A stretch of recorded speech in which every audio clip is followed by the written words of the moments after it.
My stepmom kept joking that I was faking my diabetes for attention, right up until the paramedics knelt beside me and asked why every single one of my insulin pens had vanished from a locked drawer. The diagnosis landed when I was 13, 3 days after I passed out in the middle of a spelling bee and woke up in a pediatric ICU with a tube in my arm and my father gripping the bed rail so hard his knuckles had gone white. Type 1 diabetes. A resident named Dr. Reyes sat on a rolling stool and explained slowly that my immune system had turned on the cells in my pancreas that made insulin and destroyed them permanently, and that there was no undoing it. She taught us both how to read a glucose meter, how to count the carbohydrates on a plate the way other kids counted change, how to draw insulin into a pen and dial the dose and press it into the fat of my stomach or thigh before every meal and again at bedtime. My dad wrote everything on a yellow legal pad, page after page, his handwriting getting shakier as the reality settled on him. Dr. Reyes said if I managed it carefully, I could do anything anyone else could do. Run track, go to college, grow old, but she also made me repeat the warning signs back to her twice, because those were the ones that killed people. Shakiness,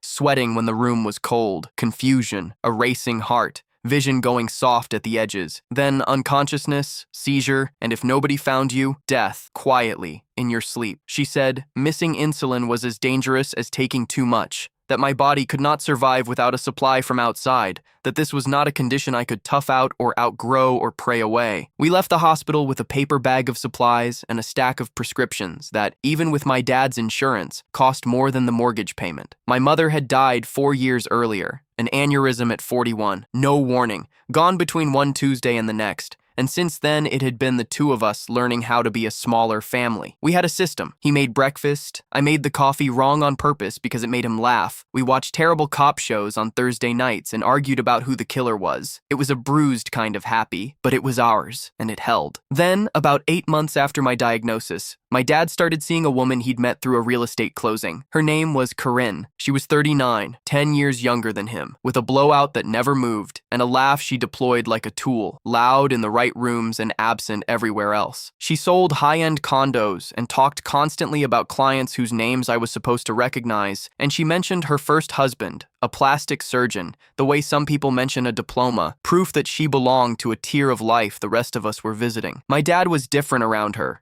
Straighter in the shoulders, quicker to smile, and I hated how much I wanted that for him because it meant I couldn't say the thing forming in my chest, which was that something about Corinne felt like a smooth wall with nothing behind it. She'd come over with a bottle of wine and a wedge of cheese I couldn't pronounce, and she'd ask me about school and then check her phone before I finished answering. Her interest had a battery life of about 20 seconds, but my dad laughed again, in the house where my mom had died. And I decided my discomfort was selfishness, so I swallowed it. They married 14 months after they met. A courthouse ceremony on a Friday with 2 co-workers as witnesses and a dinner afterward, where Corinne talked mostly to the waiter. She moved in the next weekend with a moving truck full of white furniture and framed prints of nothing in particular, gray squares, beige swirls, art that had clearly been chosen to match a couch. Within a month, the house stopped being ours. She took my mom's photographs off the mantle and stacked them in a box in the garage and replaced them with the beige swirls. She donated the mismatched dishes my parents had collected over 20 years because they didn't read as a set. She reorganized the kitchen down to the last drawer so that I opened 3 wrong cabinets before finding a spoon, and when I said I couldn't find anything, she told me I'd adapt, that a home should be curated,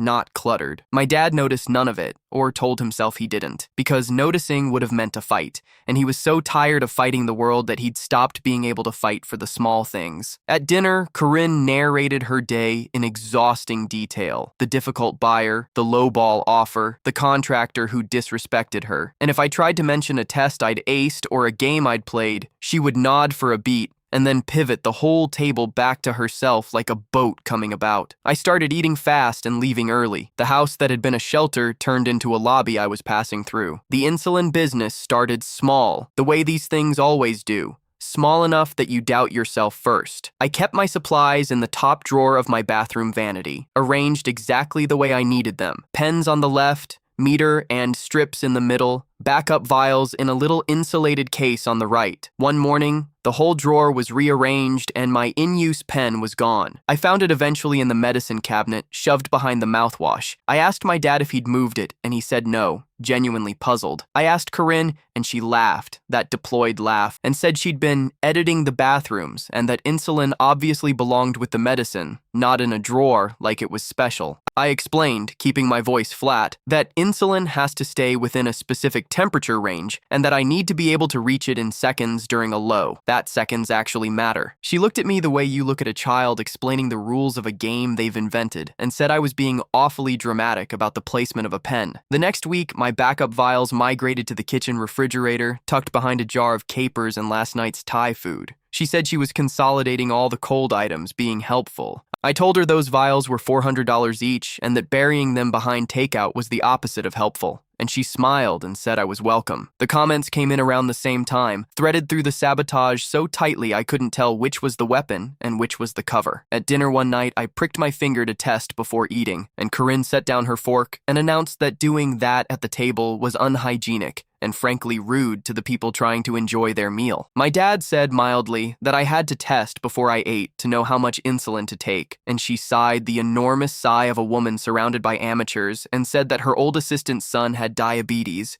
and he had the decency to handle it in the bathroom. I said that type 1 requires testing right before eating, not 10 minutes earlier in another room, because blood sugar can swing fast, and she flicked her hand like she was shooing a fly and said I made everything into a production. The next morning, she told my dad in front of me that she'd read that a lot of kids lean into a diagnosis for the attention, especially kids who'd lost a parent, and that maybe I'd be healthier if we all made less of a fuss. My dad looked at his plate. I looked at mine. Nobody said anything, and the silence was its own answer, and I learned in that silence that I was going to be alone in this. 2 weeks after that, I came home from school and found both of my in-use pens in the kitchen trash, actually in the trash, nestled in coffee grounds and an eggshell and the plastic film off a rotisserie chicken. I dug them out with my heart going sideways and checked them for cracks. Corinne came in behind me and said, breezy, that she'd been clearing out expired medicine. I held the pens up and showed her the date stamped on the side, good for another 9 months, and she shrugged and said she must have grabbed the wrong ones and went back to her phone. When my dad got home, I showed him the pens in the trash and told him,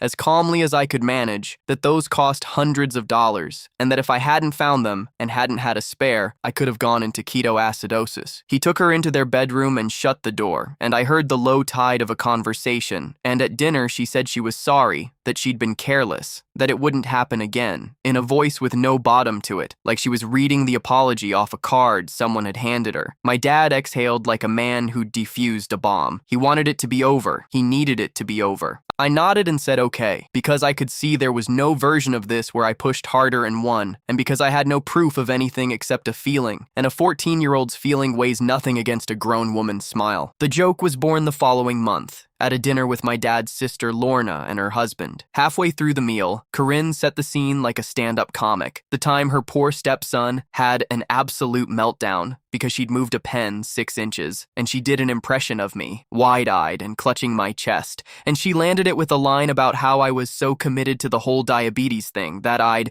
make the evening news if I could. Lorna laughed the uncomfortable laugh of a guest who doesn't want to be rude to the host. My dad said quietly, "Corinne, that's not funny," and she waved him off and said she was only teasing, that I needed to learn to laugh at myself, that I was too fragile for the real world. I sat there with my face on fire while a grown woman turned the disease that could kill me into her party material in front of family, and when they left, I told my dad it wasn't okay, and he rubbed his eyes and said she didn't mean anything by it, that she was still adjusting to a teenager with so many needs that I should be patient with her. So even that was on me. My illness was a burden I was imposing, and her cruelty was an adjustment I owed her patience for. At my next appointment, 3 weeks later, Dr. Reyes frowned at my meter's download. My numbers had gone erratic, spikes and crashes with no pattern I could explain. Nothing like the steady logs from before Corinne moved in. She asked gently if I was staying on top of my doses, if I was counting carbs honestly, if maybe a growth spurt was throwing off my ratios. I said yes,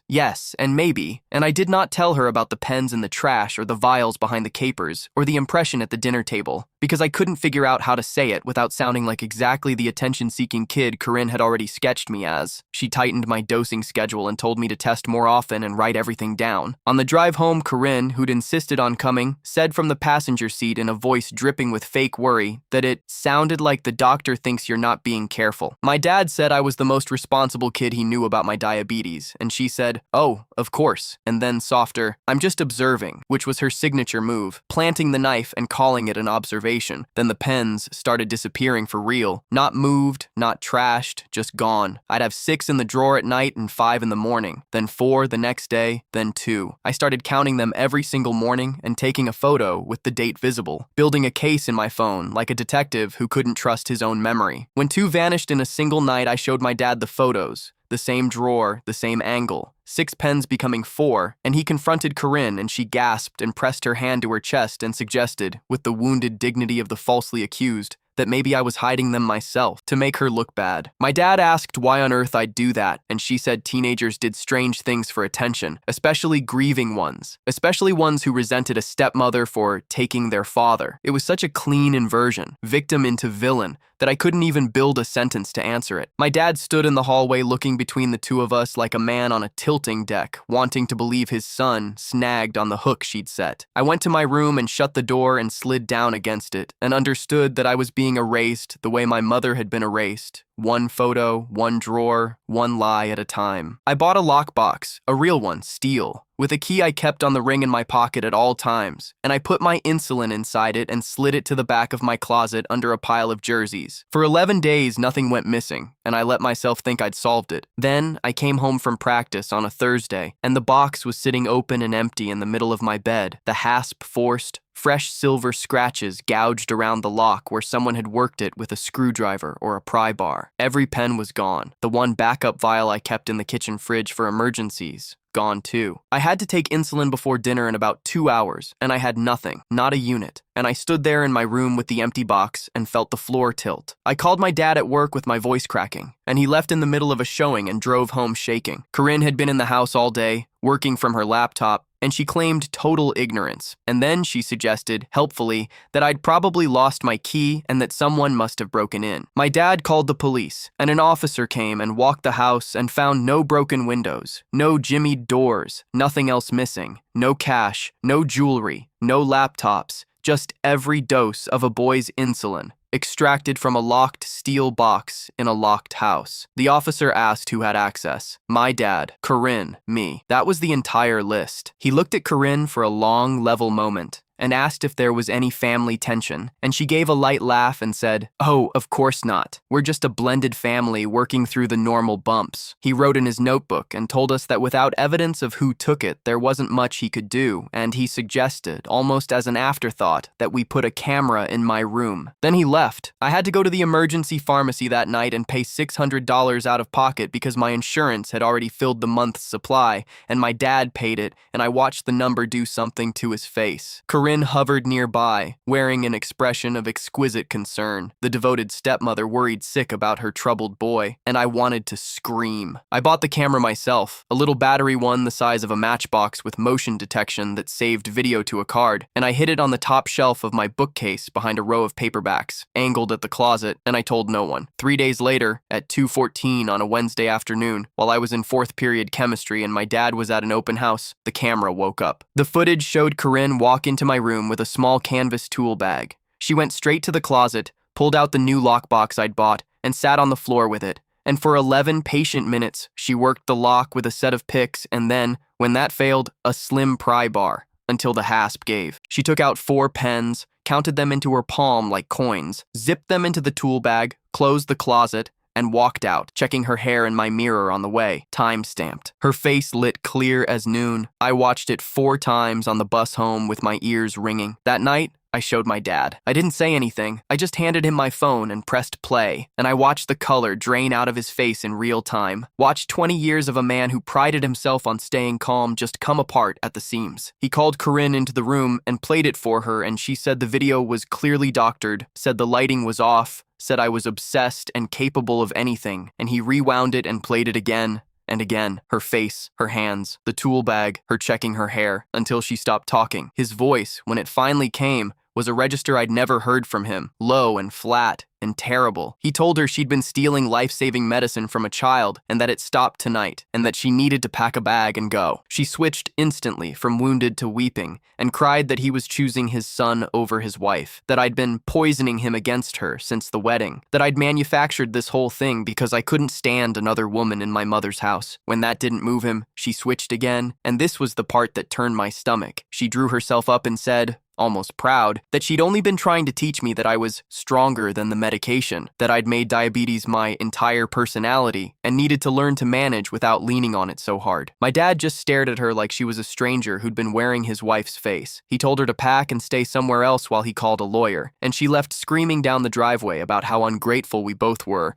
how much she'd sacrificed for this family. That night, my blood sugar crashed for the first time in months. A real one. I woke at 3 in the morning, shaking so hard my teeth chattered, soaked through my shirt, my heart slamming, my vision full of static. I got to the meter and it read 39. I stumbled to the kitchen and my hands were shaking so badly I spilled half the juice on the counter before I got enough down. My dad found me sitting on the tile floor with the carton, waiting for the sugar to climb, and he sat down beside me without a word, and then he cried, really cried, the way I'd only seen him cry once before, at my mother's funeral. He said he was sorry. Sorry he hadn't believed me sooner. Sorry he'd brought her into our house. Sorry he'd asked me to be patient with someone who was trying to kill me. I told him it wasn't his fault, and he said it was entirely his fault, that he was the parent, that his only job was to keep me safe, and he'd handed the keys to a predator. We sat on that floor until my meter read 88, and the window over the sink went from black to gray to gold. Corinne came back 2 days later, in the middle of a school day I'd stayed home from with a cold, and let herself in with the key my dad hadn't thought to take. She found me on the couch and sat down across from me like a guest and said she wanted to talk as a family. I told her I had nothing to say and she needed to go. She didn't move. Instead, she launched into a monologue about how hard it had been for her, thrown into instant motherhood, how shut out she'd felt by the closeness between my dad and me, how my diabetes had eaten the whole household's attention.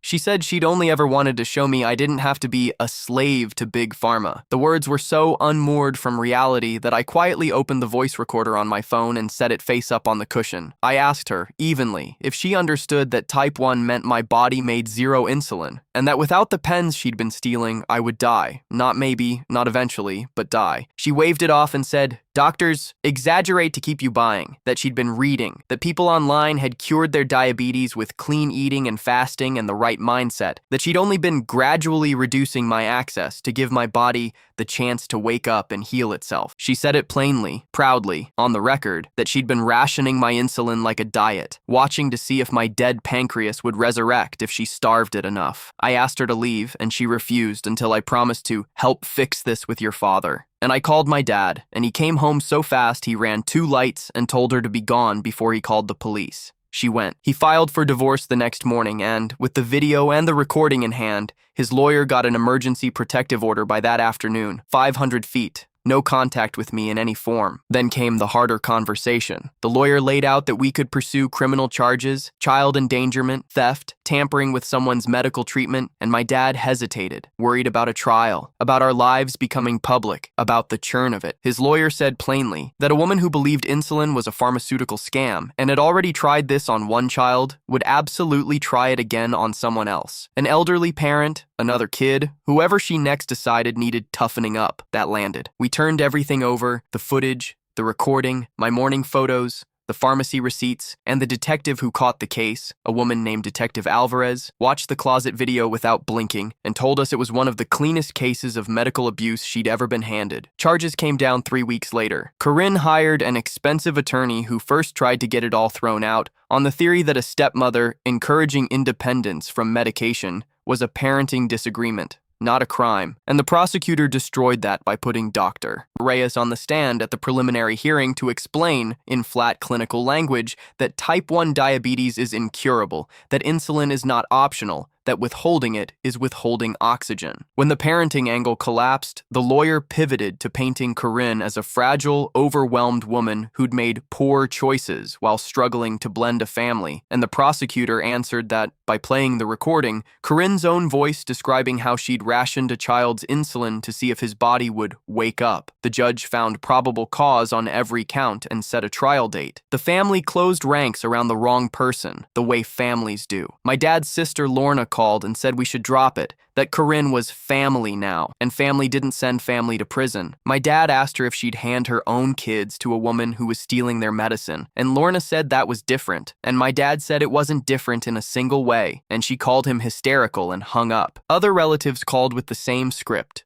dressed in words like forgiveness and closure and don't make this ugly, and every one of them was really asking us to be quiet so nobody would be embarrassed at Thanksgiving. My dad started blocking numbers. He told me, one night at the kitchen table, that anyone who valued the family's comfort over my life was not our family, and I watched him choose me over people he'd known his whole life, and something in me that Corinne had cracked started, slowly, to knit back together. The trial was set 4 months out, and in the meantime, I had to sit for a deposition where Corinne's lawyer went at me like I was the defendant. He asked if I'd ever forgotten a dose, if I'd ever guessed at carbs instead of measuring, if I'd ever eaten a snack without testing first.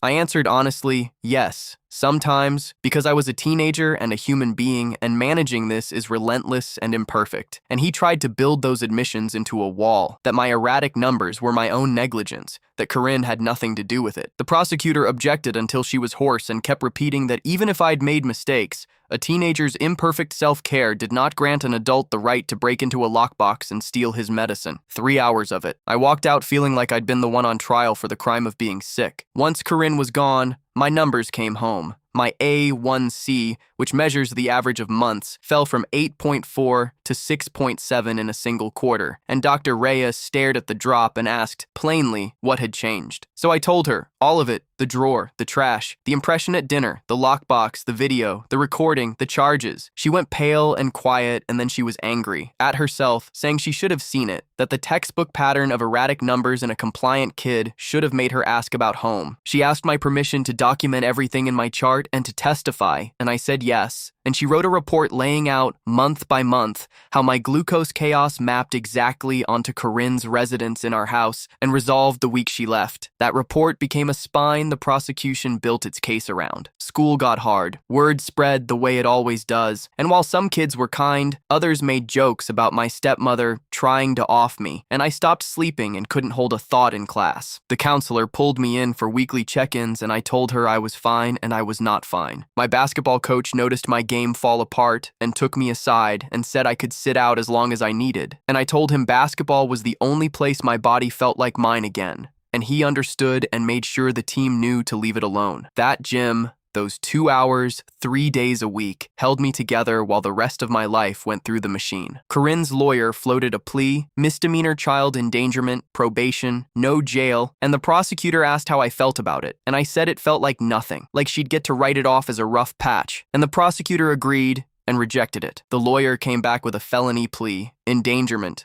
2 years suspended, 5 years probation, still no jail, and my dad and I sat up late deciding. Part of me wanted her in a cell. Part of me was so tired I just wanted the calendar to stop having a trial on it. My dad said it was my call, only mine, and I told the prosecutor we'd take the felony plea on one condition, that Corinne had to stand up in open court and say, in her own words, exactly what she'd done and why. The plea hearing was on a Thursday morning. Corinne wore a conservative gray suit and no jewelry, a costume of contrition, looking nothing like the woman who'd checked her hair in my mirror on the way out with my insulin in her bag. Her lawyer read the terms. The judge, a sharp-eyed woman near retirement, asked Corinne if she understood she was pleading guilty to felony child endangerment, and Corinne said yes in a small voice. The judge asked her to describe in her own words what she'd done, and Corinne started in about family dynamics and communication breakdowns, and the judge cut her off cold and told her to describe her actions regarding my insulin specifically. Corinne admitted she had removed insulin from my possession repeatedly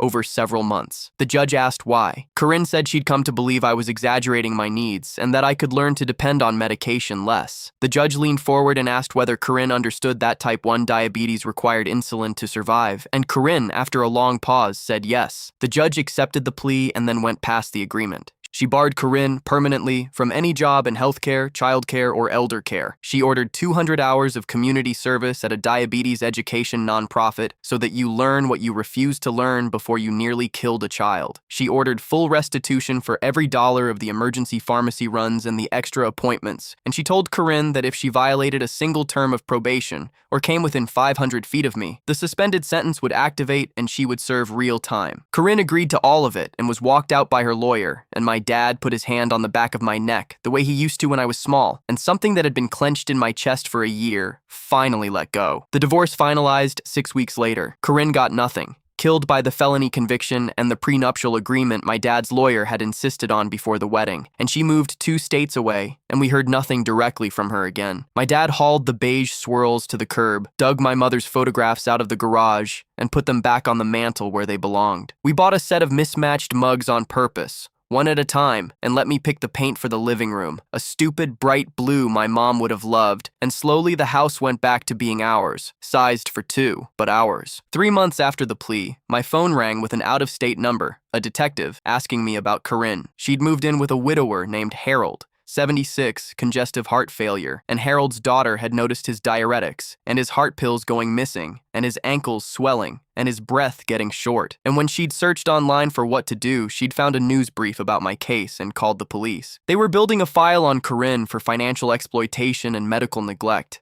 and the detective asked if I'd give a statement about her pattern. I said yes before he finished the sentence. My dad's lawyer coordinated it, and I sat for a deposition and described, start to finish, everything Corinne had done to me. The new state filed charges. Her probation got revoked for the prohibited conduct, and the suspended sentence the judge had held over her head came down at last. She served 19 months. Harold moved in with his daughter, and the detective told me later his heart function came back once his pills stopped vanishing. My senior year, I joined a type 1 advocacy group that fought for insulin price caps and better supply coverage, and I started speaking at their events. Never naming Corinne, just talking about how lethal it is when the people around you treat a chronic illness as a performance. Teenagers found me afterward every single time, with their own versions. A girl whose aunt kept forgetting and feeding her the nuts that could stop her throat, insisting the allergy was in her head. A boy whose stepfather hid his asthma inhaler to make a man of him. The pattern underneath them all was the same, and it made my skin crawl. An adult with power using a kid's medical need as a lever to control them, wrapped up in the language of love and toughness and helping. I got into college with a pre-med plan because I'd decided, somewhere in that year, that I wanted to be the doctor who asked the question nobody had asked me. Doctor. Reyes wrote one of my recommendation letters and put in it that I'd survived something most adults couldn't. My dad drove me to the dorms and set up a mini fridge for my insulin and a small safe for my backups, and called me every day the first week. And for the first time since I was 13, I had complete, uncontested control over my own body, and I thrived. My dad started dating again my sophomore year, carefully, slowly, and didn't introduce me to anyone until he'd been seeing a woman named Nadia for half a year. She ran the children's section of the county library, soft-spoken, with 2 grown sons of her own, and an unhurried kindness that took me a while to trust,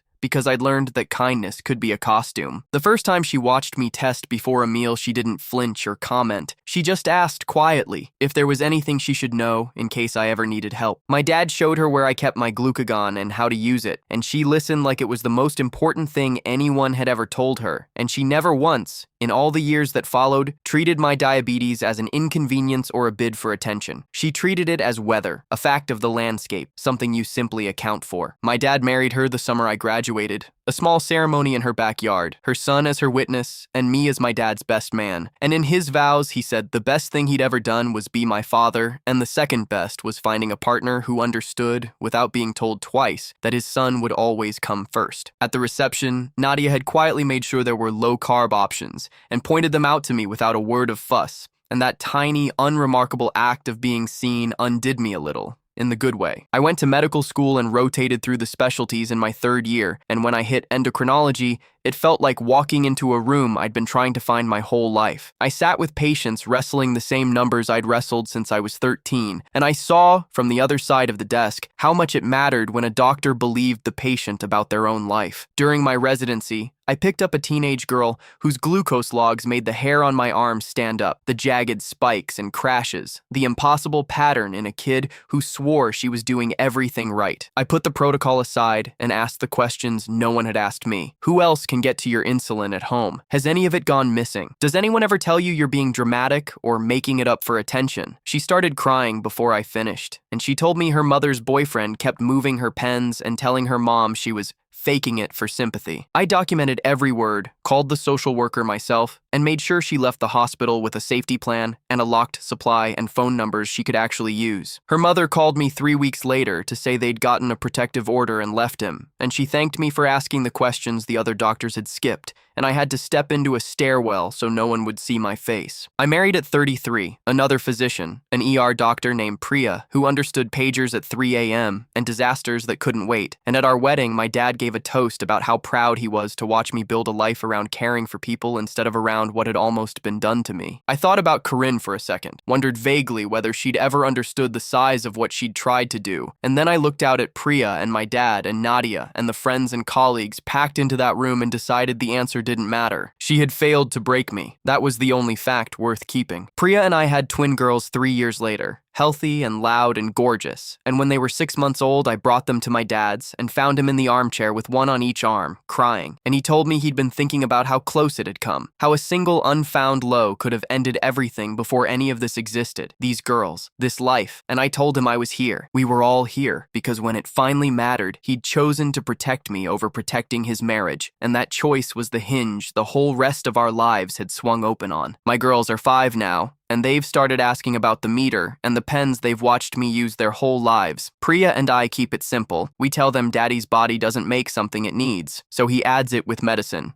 and they absorb it. The way they absorb that some people wear glasses and some people use a wheelchair, just a way a body can be. I'm teaching them early that everyone carries something that makes them different, and that those differences ask for accommodation, not judgment. That you notice when someone needs help, and you offer it without making them feel small for needing it. Last month, I gave a talk at a medical conference on the long-term outcomes of patients who survived medical abuse in childhood, the elevated rates of anxiety and depression, and self-management struggles years later, but also the finding that the ones who got believed and supported afterward often turned into the fiercest advocates of all. I presented my own case with the ethics board's blessing, and afterward a young resident found me in the hallway and told me, shaking, that his stepmother had hidden his seizure medication when he was 15, and he'd never told a soul because he was certain no one would believe him. He thanked me for saying it out loud and giving him the words. That happens now. At nearly every talk, someone hears it and recognizes their own life inside it, and each time feels like taking a brick off a pile that Corinne started. My dad is 71 now, retired, healthy, at every recital and every birthday, and he plays endless card games with the twins and loses on purpose,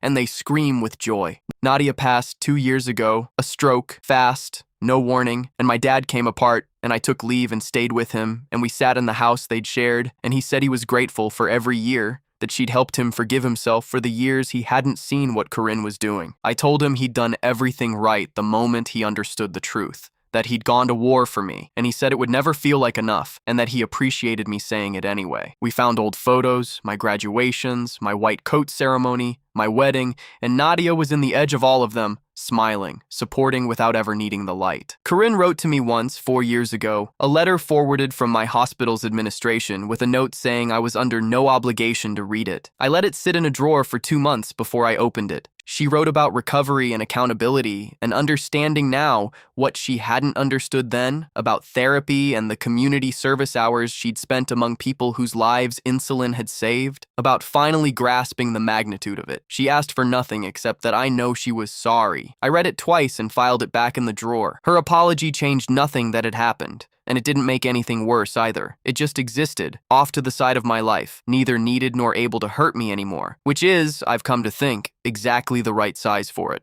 I run a clinic now, 22 years after that spelling bee, built specifically for young adults with type 1 handing themselves off from pediatric to adult care, the age when so many of them fall through the cracks. We don't just manage numbers. We teach them to advocate for themselves with bosses and landlords and partners and parents. We screen every one of them for medication insecurity and home safety. And we ask, out loud, in a private room, whether anyone in their life ever hides their supplies or tells them they're faking it. Because I know now that the danger is not always the disease. Sometimes it's the person at the dinner table who decided your survival was a performance they were tired of watching. Every patient who comes through our doors gets believed first and questioned, never about whether their pain is real, and gets sent home with the tools to protect their own body from anyone who'd try to ration it. That's the thing I built out of what Corinne left behind, and standing in that clinic on a Monday morning, watching a nervous 18-year-old realize that a doctor is actually going to take her seriously, I understand that she reached for my life, and what she got,